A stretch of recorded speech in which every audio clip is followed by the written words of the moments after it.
Et bonjour à tous, je suis Sophie Allais, responsable du pôle formation FFST depuis l'AG de février 2020. Et je vous parle en direct de Toulouse, depuis mon cabinet de shiatsu, pour clarifier avec vous la procédure de l'examen pratique et l'examen final pour vos stagiaires dans vos OF. Alors, une première chose, déjà une première chose pour présenter aussi le pôle formation. Moi, je chapeaute le pôle formation, mais avec moi, j'ai Anne Albaret et Christophe Mounier et Catherine Adria Cohen. Et on est tous bénévoles. On fait du mieux pour répondre aux exigences de cette nouvelle procédure, enfin aux exigences à cette nouvelle mise en place. Donc on fait tout ce qu'on peut sur notre temps libre pour actualiser les dossiers, les documents, comme vous avez vu, et c'est peut-être pour ça que ça arrive un peu au compte-gouttes sur le site internet. D'un autre côté, le pôle communication responsable du site internet fait vraiment tout ce qui est en sa mesure aussi pour clarifier au maximum cette interface entre vous et nous. Et donc voilà, ça demande beaucoup d'énergie et de temps. Donc désolé si on ne répond pas tout de suite très vite. Et si il y a encore des zones de flou, ce qui est normal puisqu'on est dans une période de transition et de changement. Donc je reçois, je sais pas, environ 4 ou 5 mails, voire coups de téléphone par semaine depuis février pour aider à clarifier cette nouvelle procédure d'examen. Et cette vidéo, du coup, va répondre à toutes ces questions-là que j'ai pu glaner à droite à gauche. Alors, concernant votre école, alors soit vous êtes une école de shiatsu, soit vous souhaitez être répertorié comme formateur ou formatrice, et dans ces cas-là, il faut demander un numéro de formateur auprès de votre direct à la région. Ce numéro ne vous apporte pas grand-chose et c'est pas si simple à avoir. Attention, quand vous allez constituer le dossier, surtout évitez de marquer médecine chinoise, Qi, yin-yang. Voilà, vous êtes. Enfin, il faut aplanir tous ces termes-là pour avoir une chance d'avoir le numéro d'organisme de formation. Et c'est juste que ça vous apporte une crédibilité sur votre statut de formateur-formatrice. Ensuite, c'est aussi un prérequis absolument nécessaire pour pouvoir faire une demande de Calliope, de validation Calliope. Cette accréditation Calliope est laborieuse et un peu chère et compliquée à obtenir, mais il y a des gens qui sont très sérieux, volontaires et qui y arrivent très bien parmi nous. Donc félicitations à eux. Et puis il y a des gens un petit peu plus, comment dire, comme moi, qui préfèrent passer par une prestation de service en fait. Je me suis rapprochée d'un organisme de formation qui a déjà Calliope et qui a bien voulu faire du portage de formation. Voilà. Oui, pardon, j'ai été coupée. Je ne vous donne pas son nom parce qu'elle ne souhaite pas avoir plus de personnes à chapeauter. Mais libre à vous de trouver la même chose. En revanche, pour répondre à cette question-là, la FFST est une fédération, n'est pas un centre de formation, donc n'a pas Calliope en son nom propre. Et du coup, la FFST pour le moment n'est pas en mesure de vous aider à trouver ne peut pas vous aider dans cette formule-là. C'est vraiment à vous de trouver de votre côté comment obtenir ce fameux numéro de Calliope. C'est uniquement grâce à ce numéro-là que vous pouvez proposer au sein de votre centre de formation une possibilité de faire financer certains stagiaires que vous connaissez les conditions médicales, paramédicales ou masseurs installés depuis plus de 3 ans. Donc voilà, vous pouvez prétendre à proposer un financement par le CPF. Uniquement dans ce cas-là, auprès de France Compétences, ça apporte une compétence particulière aux métiers qu'ils ont déjà. Voilà. Ensuite, Ce que je voulais vous dire par rapport à l'anatomie, sur le site de la FFST, vous trouvez des organismes qui sont accrédités par la FFST pour que vos stagiaires puissent bénéficier de la formation d'anatomie. Donc, bien sûr, il y a Minerve, qui n'est pas très... Enfin, c'est le minimum vital, on va dire.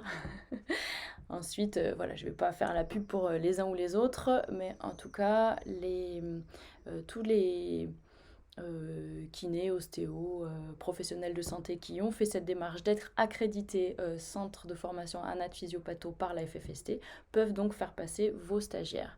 Si vos stagiaires sont dispensés d'anat physiopatho, dans ces cas-là, la fiche de dispense est à récupérer sur le site de la Fédé, à remplir et à joindre au dossier final pour être accrédité praticienne de shiatsu.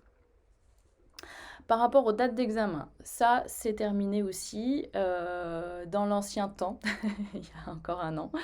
On pouvait passer l'examen donc soit en juin, soit en novembre ou décembre, si vous vous souvenez bien. Et il fallait que les dossiers soient complets et envoyés à la FFST 2 mois avant. Ça a changé puisque vous pouvez faire passer votre examen pratique au sein de votre OF quand vous le souhaitez. C'est à vous à dire à vos stagiaires, à telle date, il faut que j'ai mon dossier complet pour chaque personne. Il faut vraiment que le dossier soit absolument complet et que vous l'envoyez absolument par voie dématérialisée à Nathalie, la secrétaire de la FFST, qui, elle, aura un délai de 2 mois pour envoyer ensuite le certificat, le beau certificat FFST, aux praticiens. Voilà, mais c'est vous qui êtes responsable de vérifier que tout le dossier est absolument complet. Je le redis pour mémoire, hein, que la licence FFST du stagiaire soit en cours, que le PSC1 soit validé depuis moins de 5 ans, qu'il ait fait signer 150 séances pratiques sur 3 ans ou sur 4 ans.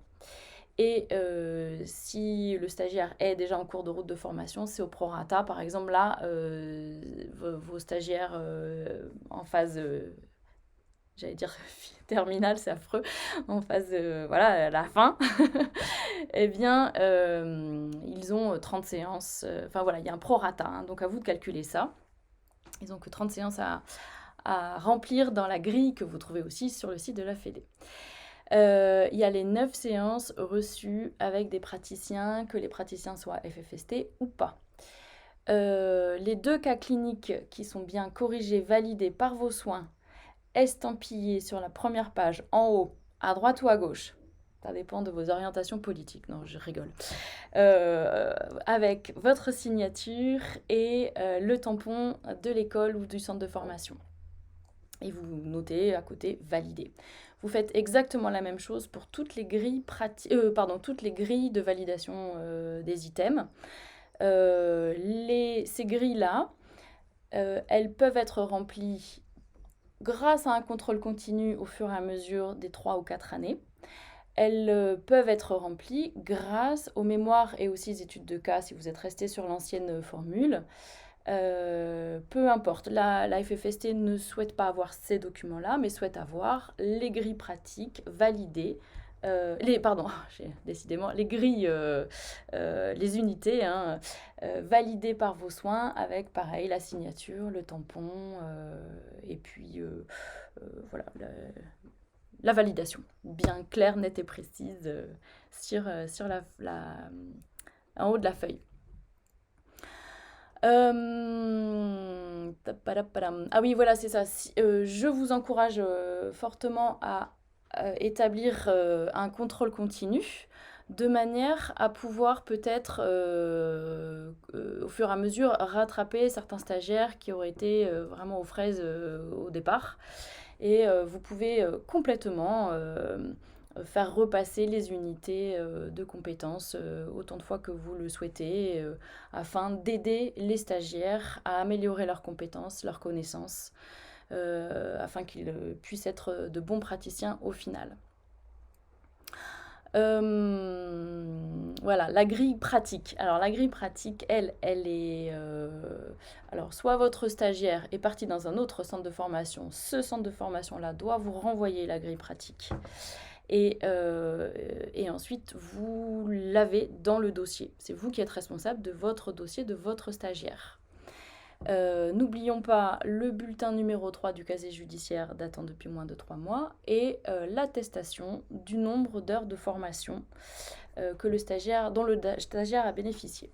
À ce propos, la FFST exige 420 heures de formation minimum réparties sur 3 ou 4 années. Ça, c'est vous qui décidez comment vous avez envie de vous organiser. À savoir que il y a plus de 50% des 420 heures de cette formation qui doivent être faites en présentiel. Vous pouvez utiliser des vidéos, vous pouvez surtout utiliser du e-learning, bien sûr, enfin des visios, hein, en notant bien aussi les heures passées en visio et en vidéo pour chaque stagiaire, voilà. Et du coup, ça peut être du distanciel, mais de la formation pure. N'est pas comprise dans la formation les heures d'entraînement, les supervisions un peu globales, etc. Ça, c'est en plus. Voilà. Donc, voilà pour le dossier.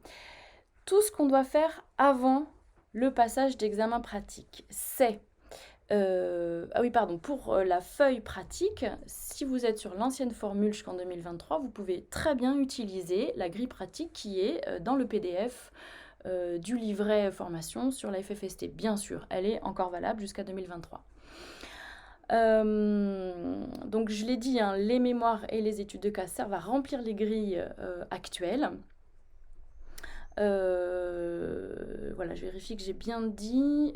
Ah oui, voilà, dès que possible, dès que vous le savez, dès que vous l'organisez, vous allez dans l'espace privé pour les formateurs, non, c'est pas ça, pardon. Vous envoyez l'information, pardon, hein, à Nathalie, la secrétaire, en disant à quelle heure, dans quel endroit, quel jour, voilà, quel lieu, vous faites passer un examen pratique pour vos stagiaires. Et surtout, si vous acceptez d'autres stagiaires de d'autres écoles, ce qui permet aux stagiaires d'être plus flexibles quant à leur date de passage d'examen.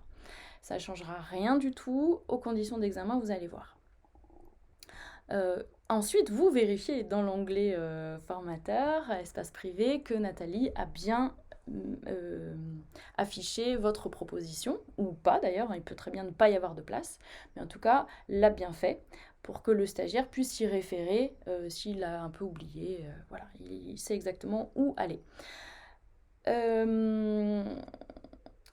Ensuite, voilà, par rapport à la constitution du jury, on est d'accord, moi je suis formatrice, j'ai des stagiaires, ce n'est pas moi qui vais évaluer mes stagiaires le jour J. C'est pour ça que je fais appel à une autre formatrice, un autre formateur, que j'invite dans mon centre, par exemple, ou ailleurs, hein, enfin, où vous organisez en tout cas la pratique.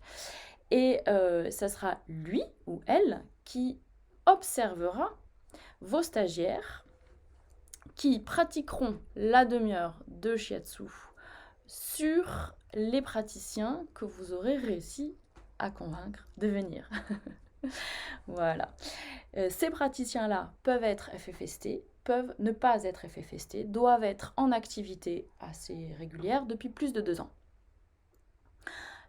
Vous leur donnez une convocation au jury d'examen. Ainsi, déjà, bon, c'est obligatoire, et ainsi, ils pourront faire la demande auprès du FIFPL d'avoir une rétribution de 200 € au préalable.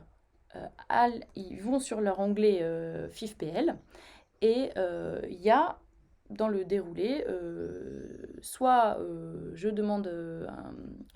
fais une demande pour une formation, une demande financière pour une formation, ou bien en tant que jury d'examen. Et ils peuvent obtenir 200 € pour cette journée. Alors attention, sur la convocation, c'est vraiment 7 heures. Voilà, même si ça dure moins longtemps, il vaut mieux noter 7 heures pour qu'il puisse avoir les 200 euros en complet. Et on n'oubliera pas, mais ça je le redirai ensuite, on n'oubliera pas bien sûr de leur donner une attestation de présence afin qu'ils puissent retourner sur leur interface, l'inclure dans leur dossier et attendre la rétribution ensuite. Ensuite, voilà, vous, de votre côté, vous aurez préparé autant de fiches de grilles pratiques que vous aurez à faire passer de stagiaires, les vôtres et les autres. Tous les stagiaires vous donneront le tarif de l'inscription à l'examen pratique, soit 80 euros. Donc à ce moment-là, vous récoltez leur chèque. Enfin, vous organisez comment, mais en tout cas, dernière limite, c'est ce jour-là. Bon, je pense que pour la préparation, j'ai dit tout ce que je pouvais dire. Ensuite, pendant la session d'examen, c'est fabuleux si l'espace vous permet de proposer des petits gâteaux, du thé, du café à tout le monde. Bon, en tout cas, il faut vraiment prévoir des futons, enfin voilà, un espace accueillant de pratique, mais ça, je pense que c'est une évidence. Donc là, je le redis. Exemple, vous avez 15 stagiaires à faire passer et vous avez 5 praticiens, praticiennes. Bon, ben, c'est très bien. Vous installez, par exemple, dans votre dojo, 5 pôles de pratique. Chaque stagiaire et l'examen pratique d'expérience vous aurez besoin d'1 heure pour tout faire, pour accueillir, pour dire coucou, alors t'es un peu en retard, très bien, pas de problème, voilà, et installe-toi, voilà la praticienne avec qui tu vas travailler, etc. Vous savez, je ne vais pas le redire, mais il y a l'entretien, voilà, il y a blabla avant, la pratique qui dure 1/2 heure, et il y a un peu blabla après. Et après, bah, merci beaucoup, au revoir, et on s'en va. Et le temps d'accueillir les autres. On s'en va, et là, le praticien ou la praticienne rejoint le formateur ou la formatrice qui a observé toutes les pratiques des 5 stagiaires en train de travailler de concert. Et donc, cette formatrice ou ce formateur va remplir avec le praticien 5 grilles. Voilà, signature des 2. Et à la suite de ça, on peut passer à l'heure suivante et refourner de 5 stagiaires qui auront haut la main leur examen, on le souhaite. En tout cas, voilà, vous avez les modalités d'évaluation sur les grilles, donc je n'en reparle pas ici. Je pense que c'est clair. Mais c'est important, voilà, de savoir qu'on peut faire passer plusieurs stagiaires à la fois en fonction du nombre de praticiens, praticiennes, FFST ou non, je le répète, qui sont présents et présentes. Et qu'il faut 1 heure par session, hein, vraiment, vraiment. C'est intéressant de pratiquer comme ça. Donc ensuite, ça je l'ai dit, pardon. N'oubliez pas de marquer la note, c'est-à-dire temps d'acquis et temps de à consolider, à valider, à confirmer, là, la colonne du milieu. S'il y a un seul non acquis, le stagiaire devra repasser son examen. Ça, c'est sûr, clair, net et précis. Voilà, on est des pros quand même. Hein. Ensuite, surtout, on n'oublie pas de donner à chaque stagiaire juste après la pratique. Donc là, c'est pour ça que le formateur, lui, il a le côté organisationnel. Hein. Il va donner à chaque stagiaire la feuille d'observation candidat passage de pratique que vous avez aussi sur la Fédé, hein, sur le site de la Fédé, pour qu'il puisse noter à chaud ses impressions. Ouais, je suis sûre qu'elle m'aura saqué parce que ça. Voilà, il faut qu'on puisse, c'est obligatoire, recueillir aussi le témoignage du stagiaire. Voilà. Et à la fin de toute cette session de pratique, vous remplissez un PV. Le PV, lui, le PV d'examen que vous avez aussi sur le site, lui va répertorier toutes les personnes présentes, stagiaires et jury, présentes ce jour-là. C'est une attestation de présence validée, quoi. Voilà, pour avoir des preuves qu'on était bien là. Bon, pour la pratique, il me semble que j'ai fait le tour. Ensuite, une fois que vous êtes rentré chez vous, là, attention, il va falloir tout dématérialiser. Donc, vous pouvez scanner, prendre des photos des documents pour créer un dossier par stagiaire. Déjà, les grilles pratiques des stagiaires qui ne sont pas les vôtres, vous les envoyez à l'organisme de formation dont ils sont issus. Ça, c'est eux qui gèrent. Ensuite, n'oubliez pas de faire les attestations de présence pour les jurys d'examen. L'OF, enfin l'autre formateur ou formatrice et les praticiens, praticiennes. Tout le monde. Ensuite, donc je l'ai déjà dit, mais les deux cas cliniques sont attestés, validés par vous-même. Et on n'oublie pas, en première page, tout en haut, de tamponner, de signer et de dire que c'est validé. Bon, pareil pour chaque grille de compétences. Le dossier complet, je viens d'en parler, donc je pense que je ne vais pas répéter ça.